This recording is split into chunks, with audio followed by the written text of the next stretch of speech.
Donc, de présenter en tant que physicien, mais enfin, je vais essayer évidemment de faire résonner des questions qui viennent plutôt de la physique et de mes préoccupations sur l'Anthropocène et sur les sciences modernes, en fait, essentiellement. Évidemment avec des questions de philosophie et des lectures de philosophie, et évidemment je serai heureux d'échanger avec vous pour apprendre des choses après. Alors les physiciens aiment bien, vous savez, partir de petits graphiques ou de données, et je vais vous montrer ce graphique qui m'a semblé intéressant. Donc vous le voyez, je ne sais pas si on peut éteindre encore un peu plus, oui.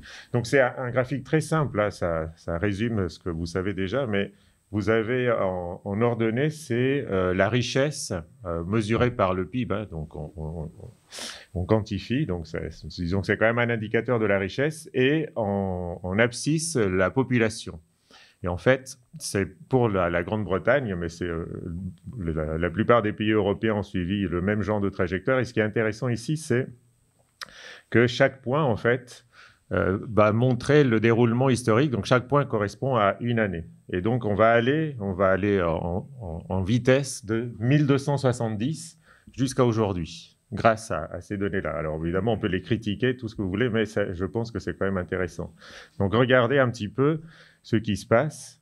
Donc, vous voyez que 1200, 1300, 1000... Donc, je fais une petite pause. Vous voyez que ce qui se passe, c'est que on a des fluctuations de population, mais la Grande-Bretagne compte à ce moment-là 4 millions d'habitants, 4,5, et sa richesse est à peu près constante. Alors évidemment, il y a la peste, il y a des événements qui font diminuer beaucoup la population, la richesse reste à peu près constante.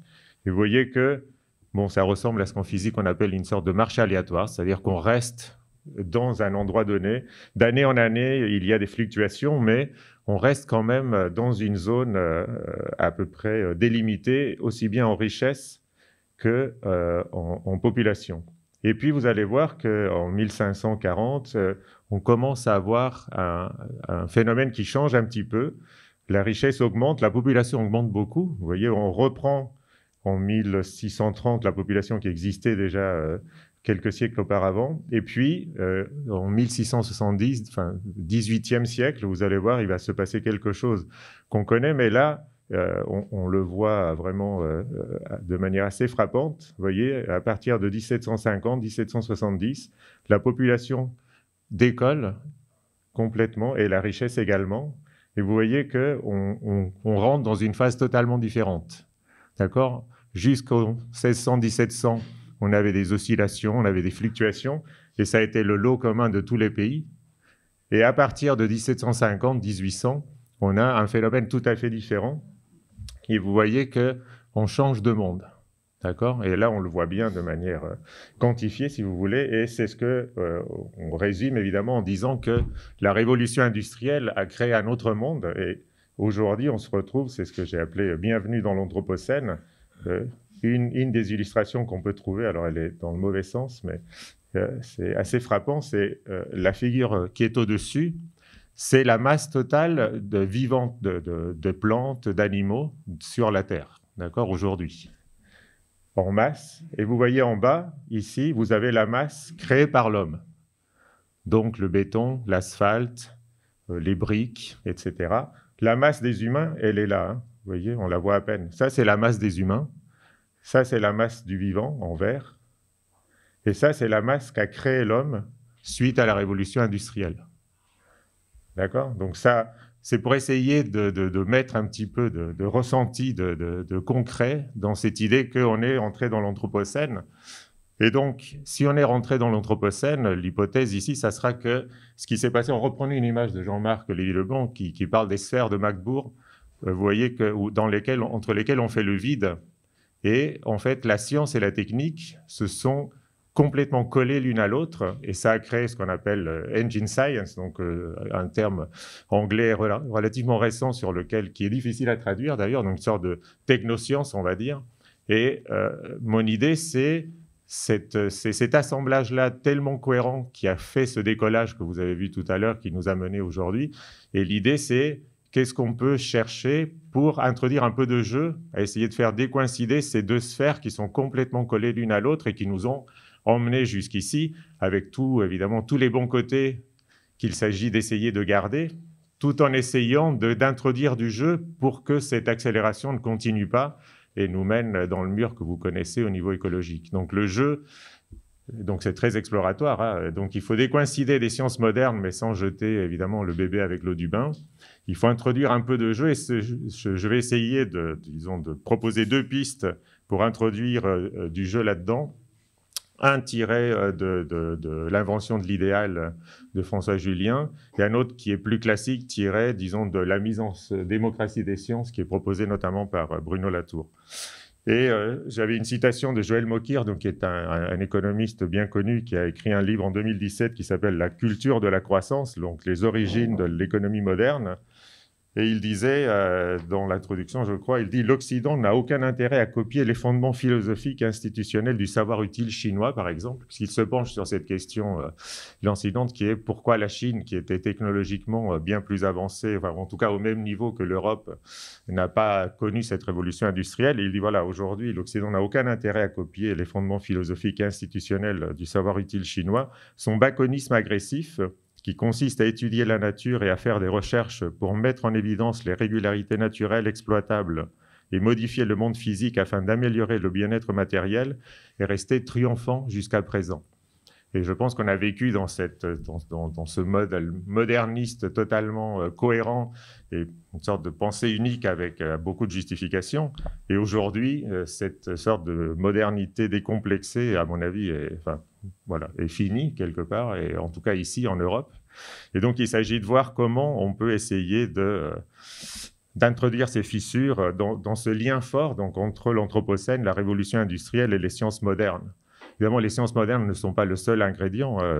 C'est une révolution qui est très complexe et qui pourrait occuper de nombreux colloques. Il y a d'autres ingrédients comme le capitalisme, le christianisme, le colonialisme. Enfin, je ne vais pas rentrer dans tout ça. Je vais juste essayer de voir comment essayer de rendre les sciences un peu plus terrestres, c'est-à-dire compatibles avec les limites planétaires et avec le fait qu'on habite sur Terre et pas ailleurs, et qu'on n'a pas de planète B. Et donc, les 2 pistes, donc je les précise un petit peu. Donc, dans l'invention de l'idéal, François Julien fait jouer un rôle décisif à l'idéal platonicien dans la révolution galiléenne. Et donc, j'ai la conférence que j'ai donnée il y a 15 jours à illustrer ça. Donc, je vais élaborer là-dessus aujourd'hui. Et donc, il dit, par exemple, que l'idéal est le foyer d'incandescence jamais éteint de la pensée. Et en lisant ça, ça m'a beaucoup aidé à penser à cette idée que je vais aborder de libido sciendi des chercheurs, et notamment des physiciens, parce que je suis physicien, avec l'idée que Platon a branché l'eidos sur l'éros, c'est-à-dire la perfection modélisée de l'idée sur la pulsion. Et ça, j'ai retrouvé des choses de ma vie personnelle, d'ailleurs, je vais vous donner une citation tout à l'heure, qui vraiment sont, à mon avis, très, très intéressantes comme pistes pour justement décoïncider de cette libido sciendi, on va dire, idéaliste. Et dans son livre, François Julien oppose cet arrachement par l'idéal à la savouration chinoise des régulations internes au processus du monde. Et je pense qu'on a une piste là que je vais évoquer pour conclure. Et l'autre piste, pour essayer de donner un peu de jeu à ces 2 sphères qui sont totalement couplées l'une à l'autre, c'est une piste plus classique, disons, qu'on pourrait nommer de mettre les sciences en démocratie avec Latour, ou redonner une parole intelligible aux sciences avec Hannah Arendt. Et je vais donner quelques pistes. Alors, pour résumer cet héros de l'idéal, je trouve que la lettre de Voltaire à propos de Newton, qui dit « Dieu parle et le chaos se dissipe à sa voix, vers un centre commun tout gravite à la fois. Ce ressort si puissant, l'âme de la nature, était enseveli dans une nuit obscure. Le compas de Newton, mesurant l'univers, lève enfin ce grand voile et les cieux sont ouverts. Confident du Très-Haut, substances éternelles, qui brûlez de ces feux, qui couvraient de vos ailes le trône où votre maître est assis parmi vous, parlez. Du grand Newton n'êtes-vous point jaloux? Que ces objets sont beaux, que notre âme épurée vole à ces vérités dont elle est éclairée. Oui, dans le sein de Dieu, loin de ce corps mortel, l'esprit semble écouter la voix de l'Éternel. » Donc ça, c'était Voltaire à propos de Newton, des ellipses d'ailleurs de Newton. Et alors, je voulais le physicien ne résiste pas quand même à vous montrer qu'est-ce que ça veut dire en fait concrètement. Alors je ne vais pas faire une leçon de physique, hein, ne vous inquiétez pas, mais vous voyez qu'a fait Newton en fait. Et Newton a écrit quelques équations ici, alors je ne vais pas rentrer trop dans le détail, mais c'est pour sentir l'ivresse en fait qu'on peut avoir lorsqu'on a ces équations. Eh bien en fait, ça, c'est tiré à mon avis, la meilleure introduction à la physique est celle de Richard Feynman, donc un physicien des États-Unis. Et il a écrit plusieurs livres d'introduction. Hein, et il montre ici, par exemple, la machinerie, si vous voulez, derrière les équations de Newton. Vous partez d'une position donnée, vous allez voir ici. Donc, on retrouve l'ellipse, dont on a parlé tout à l'heure. Donc, le Soleil est ici un des foyers, mais évidemment un peu exagéré, l'ellipticité. Donc, la Terre est ici à un moment T0, une planète. Et donc, une fois que vous avez donné cette position ici, eh bien, il y a un petit algorithme qui est relativement simple. Hein. Bon, si vous calculez les forces qui s'exercent, grâce aux équations de Newton, c'est qui vous donne la gravitation, hein, c'est le fameux d au carré, ici la distance au carré dont parle Voltaire. Grâce à la force, Newton vous dit comment calculer l'accélération de la planète. Donc ça, c'est un nombre. Une fois que vous avez ce nombre-là, vous connaissez la vitesse. Si vous connaissez la vitesse, vous connaissez la position. Et donc, vous avez une nouvelle position. La planète qui était ici, elle passe ici. Hein, vous calculez, c'est vraiment vous voyez, chaque ligne, c'est un petit calcul. Et donc, vous faites avancer votre montre. Vous dites, voilà, je suis passé de T à un petit peu plus. Et vous avez une nouvelle position. Et puis, vous répétez. Après, bêtement, vous répétez tout ça. Donc, c'est vraiment une machine à vous donner comment... Et en fait, vous avez sous vos yeux la petite planète, j'aurais pu mettre l'animation, la planète qui effectue son orbite autour du Soleil. Et donc, vous voyez, c'est comme si Newton avait trouvé la manière, disons, le ressort du monde et la manière dont Dieu, en fait, a fait tourner le monde. Et donc, dans l'invention de l'idéal de François Julien, donc, on trouve cette phrase. Donc, pour Galilée, expliquer revient à proposer une genèse idéale conçue mathématiquement des phénomènes envisagés. Cette explication n'est qu'un fragment de la mathématique dont Dieu lui-même s'est servi pour créer le monde.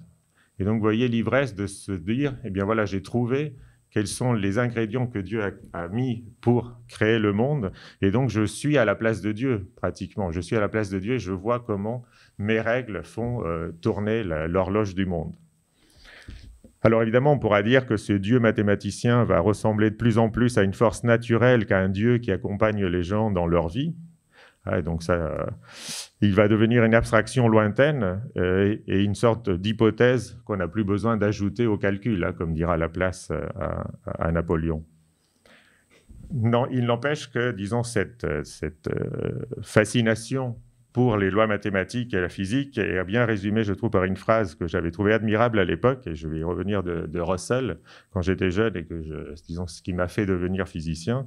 Russell dit « Je voulais la certitude de la même manière que les gens veulent une foi religieuse. Je pensais que la certitude était plus susceptible d'être trouvée dans les mathématiques qu'ailleurs. » Donc Russell, mathématicien, philosophe, évidemment, et cette fascination-là, j'ai retrouvé un carnet, en fait, des années 90, où j'avais noté cette phrase-là en disant, ben, vraiment, oui, c'est exactement ce que je pense. Enfin, voilà. Et donc, voilà, j'ai une certaine tendresse pour Russell, et vous allez voir comment il continue cette citation tout à l'heure, et ça sera aussi intéressant.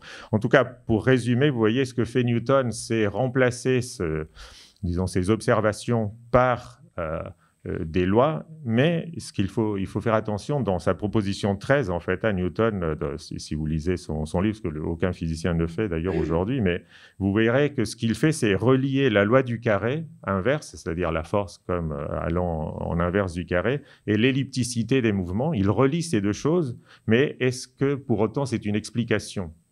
Est-ce que grâce à ces mathématiques, Newton arrive à expliquer, ce qui était le but de la physique normalement, le fonctionnement du système solaire? Et quand on lui dit d'où ça sort ta force de gravitation, il dit ça, c'est pas mon problème, je ne fais pas d'hypothèse, ça c'est quelque chose qui reste obscur et ce n'est pas mon problème. La cause exacte de la gravité est pure spéculation pour lui.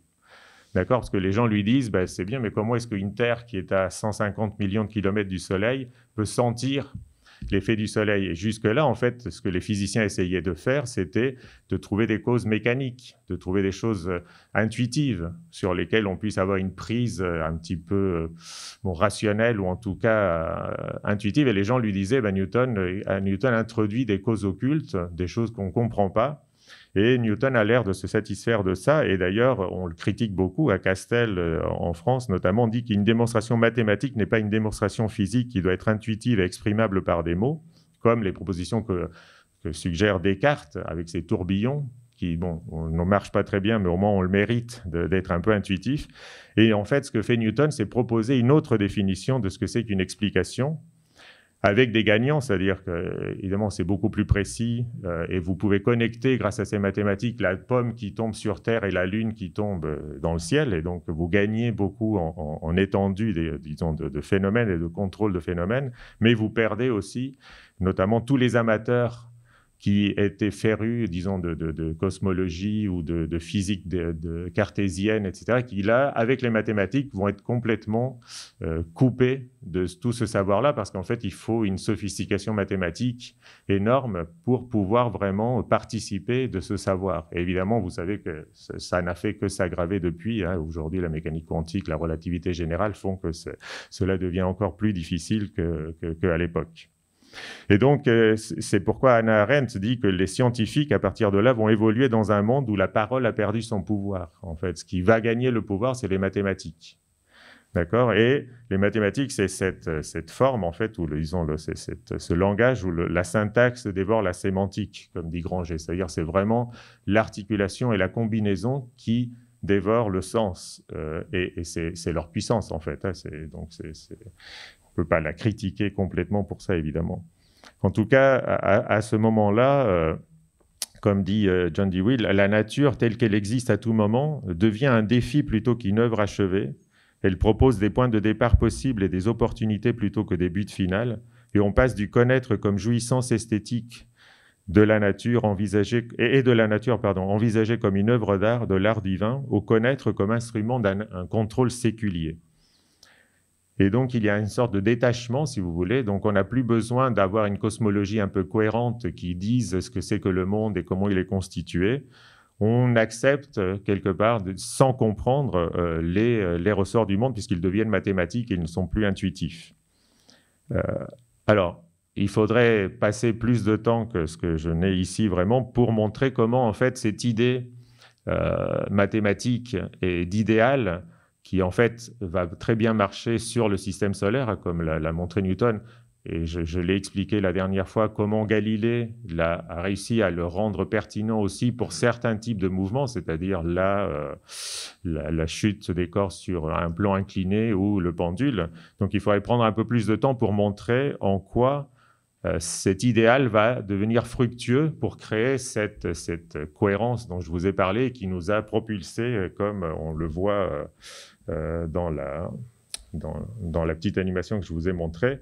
Ce que je voudrais juste résumer, c'est que par cette image que je trouve intéressante, qui est le tigre dompté, en fait. Comment est-ce que les physiciens vont rendre leurs explications pertinentes et les mathématiques pertinentes? Donc cette image dit que construire une explication en physique, c'est comme transformer un tigre sauvage qui saute dans la jungle en un tigre dompté qui saute dans un cerceau de feu dans un cirque. Alors, pourquoi donc on sélectionne et on stabilise une partie des sauts potentiels par un investissement lourd en équipement et en institutions, c'est-à-dire que, vous voyez, cette métaphore, disons, cette image-là, elle vous montre que le travail du physicien et le travail des scientifiques en général, là, et pourquoi on passe par le laboratoire, c'est parce que le monde tel qu'il est trop complexe et on ne peut pas l'apprivoiser directement. Enfin, on ne peut pas faire sauter, c'est comme essayer de faire sauter un tigre sauvage dans un numéro de cirque. C'est quelque chose qui est assez déconseillé, ça risque de mal finir. De la même manière, les explications mathématiques des physiciens sur le monde réel ne sont pas pertinentes, en fait. Pour que les mathématiques deviennent pertinentes, il faut d'abord dompter le monde dans les laboratoires. D'accord ? Et vous voyez que cette image-là, par rapport à une simple découverte du monde, ça vous permet d'abord de voir le travail créatif des scientifiques lorsqu'ils sont dans le laboratoire. Découvrir, c'est juste dévoiler quelque chose qui peut exister, alors que dompter, c'est vraiment transformer. Et donc ça, c'est vraiment, je pense, important.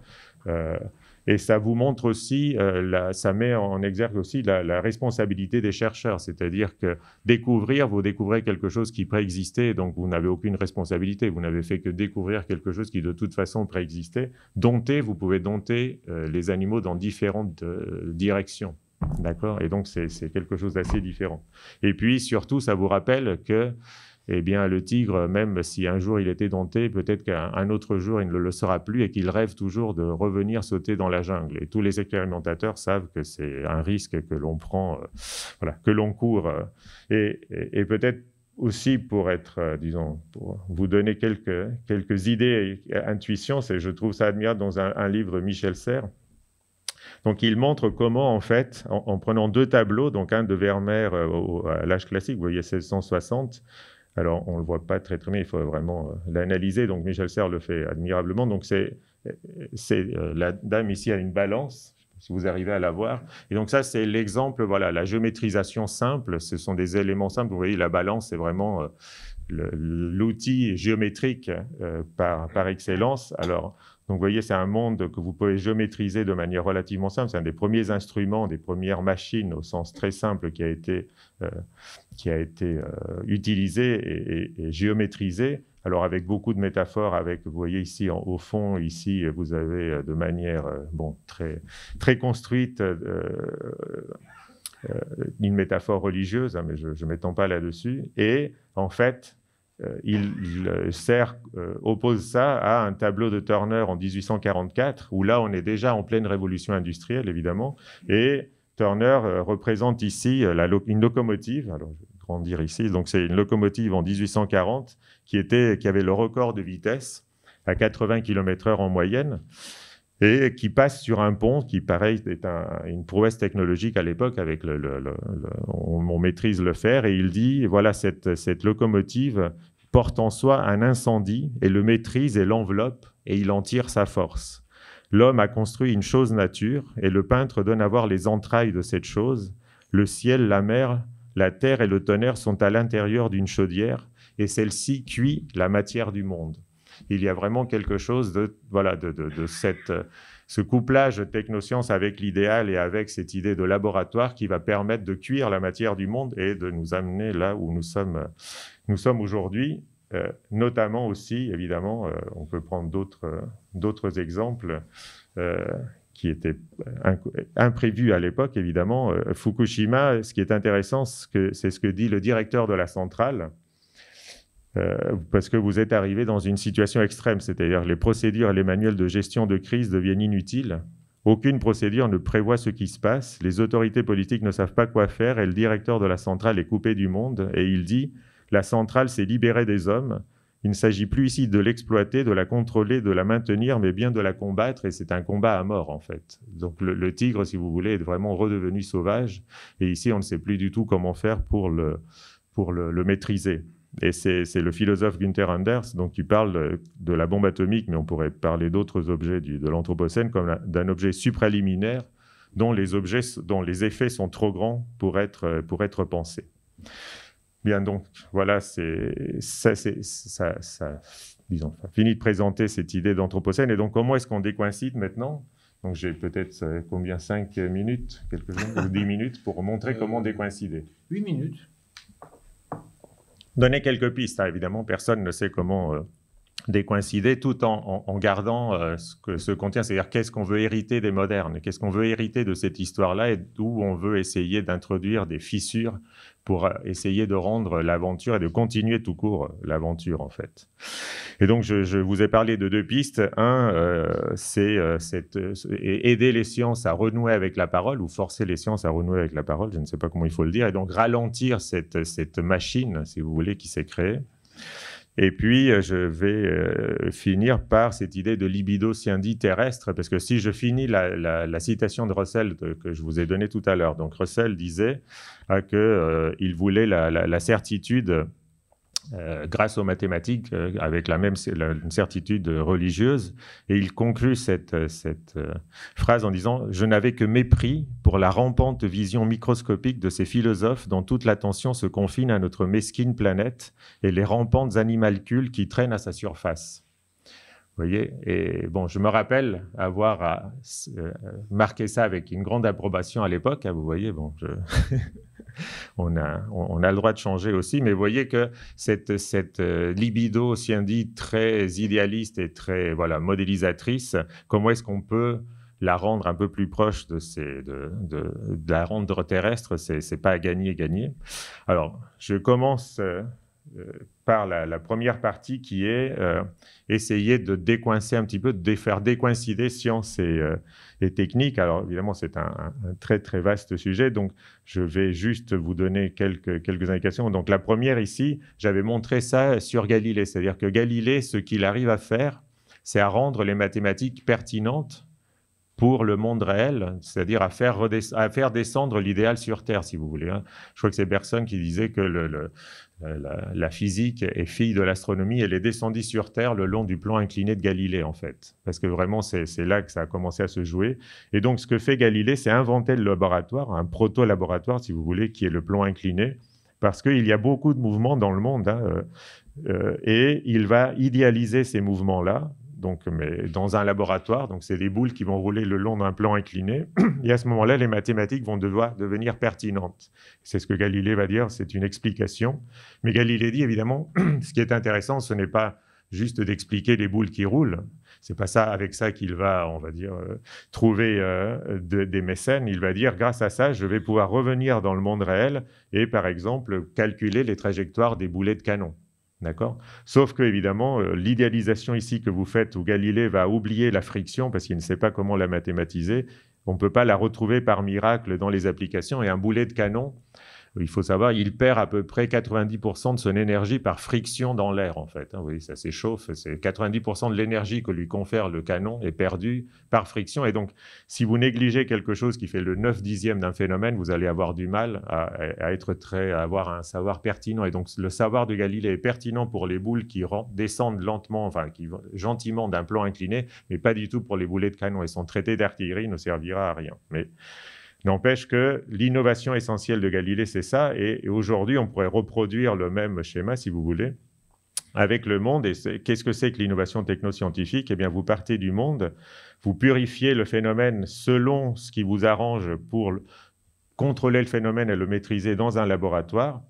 Et à ce moment-là, le collectif de recherche, qui d'ailleurs demande une autonomie toujours aujourd'hui, c'est une question qui était hier encore dans un blog du Monde, je lisais un article sur la demande d'autonomie de la communauté scientifique, eh bien en fait, elle va garder une complexité technique, mais en simplifiant essentiellement la complexité socio-technique et le côté social.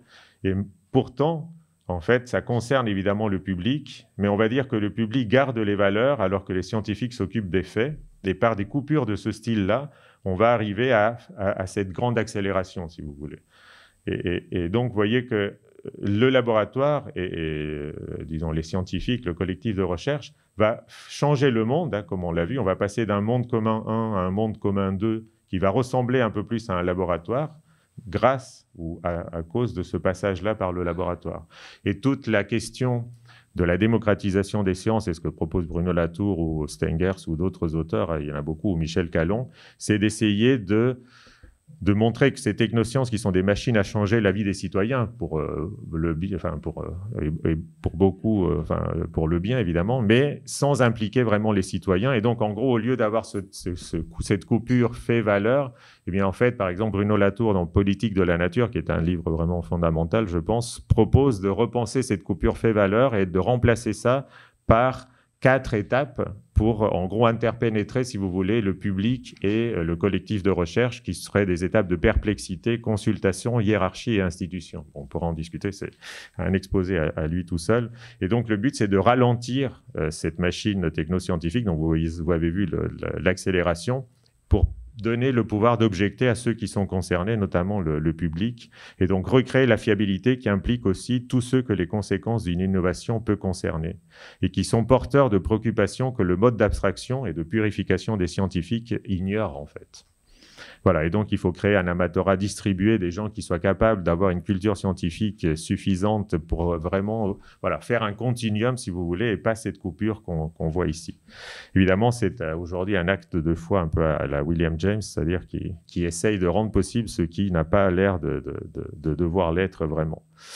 Et donc je finis sur le côté plutôt, donc ça c'était la mise en démocratie des sciences classique et politique, mais je pense je voudrais revenir pour finir sur cette idée d'idéal et d'éros et de libido scienti qu'il faudrait faire atterrir, suivant le terme de Bruno Latour. Et là je veux citer un philosophe que j'ai découvert relativement récemment, mais qui me semble très intéressant sur ces thématiques-là, qui est Morisot, Baptiste Morisot, et il parle vraiment de il décrit assez bien, je trouve, cette nouvelle libido scienti, à quoi ça pourrait ressembler. Donc il dit, la découverte n'est plus le symbole de la conquête du monde, du front de modernisation, mais donc la découverte, ce serait aujourd'hui la curiosité ramenée sur une terre libérée de l'idée que la nature serait seulement faite de lois impersonnelles, massives et éternelles, qui, une fois formulées, déréalisent toutes les occurrences sensibles.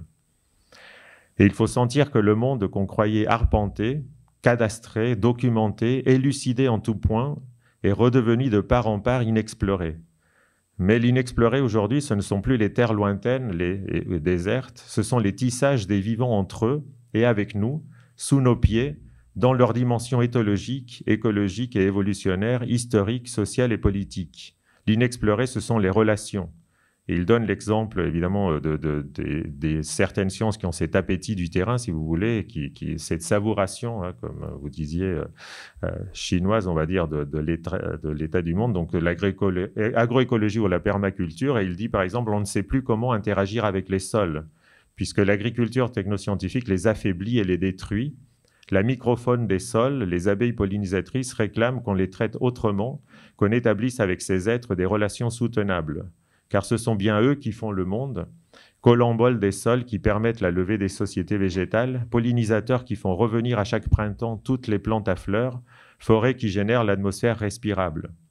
Mais de bêtes matières physico-biologiques qu'ils étaient, ils sont devenus des êtres mystérieux dont les pouvoirs et les propriétés nous dépassent, des êtres de la métamorphose. Et il ajoute, l'ère des catastrophes à venir est un retour du temps du mythe, c'est-à-dire des relations et d'êtres inexplorés avec qui apprendre à cohabiter sur une planète cosmopolite de vie, de travailler à récupérer sa puissance affective, sa force imaginaire, mais en la ramenant sur Terre, en la déroutant de son orientation moderne vers les étoiles, pour la réincurver vers la Terre, vers les relations constitutives qui lient les vivants entre eux et avec le sol. Mais du coup, vous voyez que si la libido scienti devient terrestre, c'est le cap des décisions démocratiques qui a changé, continue Morisot. Il ne vise plus à nous extraire et nous autonomiser de la nature pensée comme contrainte à la souveraineté du collectif qui se donne à lui-même sa loi, comme s'il était autonome.